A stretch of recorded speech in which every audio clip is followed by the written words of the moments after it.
ഇന്ന് നമുക്ക് സിമ്പിൾ ആയിട്ട് ഒരു ഒപ്റ്റിക്കൽ ഇല്യൂഷൻ ആർട്ട് വരച്ചാലോ. ആദ്യം ഇതേപോലെ നമുക്ക് കുറച്ച് ലൈൻസ് വരച്ചു കൊടുക്കാം കേട്ടോ. ഞാൻ ആദ്യം പെൻസിലിനെ കൊണ്ട് ഒന്ന് മാർക്ക് ചെയ്തതിനു ശേഷമാണ് കേട്ടോ പെണ്ണിനെ കൊണ്ട് വരക്കുന്നത്. ഒരു പേപ്പർ ഒരു പെന്നും ഉണ്ടെങ്കിലേ സിമ്പിൾ ആയിട്ട് വരക്കാൻ പറ്റിയ ഡ്രോയിങ് ആണ് ഇത്.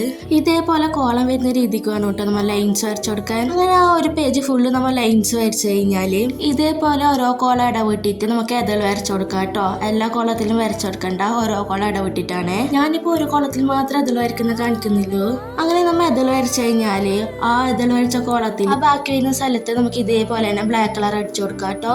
ഞാനിവിടെ പെൻ വെച്ചിട്ടാണ് കേട്ടോ ബ്ലാക്ക് കളർ അടിച്ചു കൊടുക്കുന്നത്. നിങ്ങൾക്ക് വേണമെങ്കിൽ സ്കെച്ചോ മാർക്കറോ യൂസ് ആക്കാവുന്നതാണ്. അങ്ങനെ നമ്മൾ ബ്ലാക്ക് കളറെല്ലാം അടിച്ചു കൊടുത്തു കഴിഞ്ഞാൽ ഇതേപോലെ തന്നെ നമുക്ക് ഏതായാലും കട്ടി കൂട്ടി കൊടുക്കാം കേട്ടോ. ഞാൻ പെണ്ണിനെ കൊണ്ട് വരച്ചോണ്ടാണ് കട്ടി കൂട്ടി കൊടുക്കുന്നത്. ഇപ്പൊ നിങ്ങൾ സ്കെച്ചിനെ കൊണ്ട് വരച്ചാൽ കട്ടി കൂട്ടി കൊടുക്കുന്നൊന്നും വേണ്ട കേട്ടോ. പെണ്ണിനെ കൊണ്ട് വരച്ചാൽ അത്ര കട്ടിയില്ലാത്തതുകൊണ്ടാണ് ഞാൻ ഇതിന് കട്ടി കൂട്ടി കൊടുക്കുന്നത്.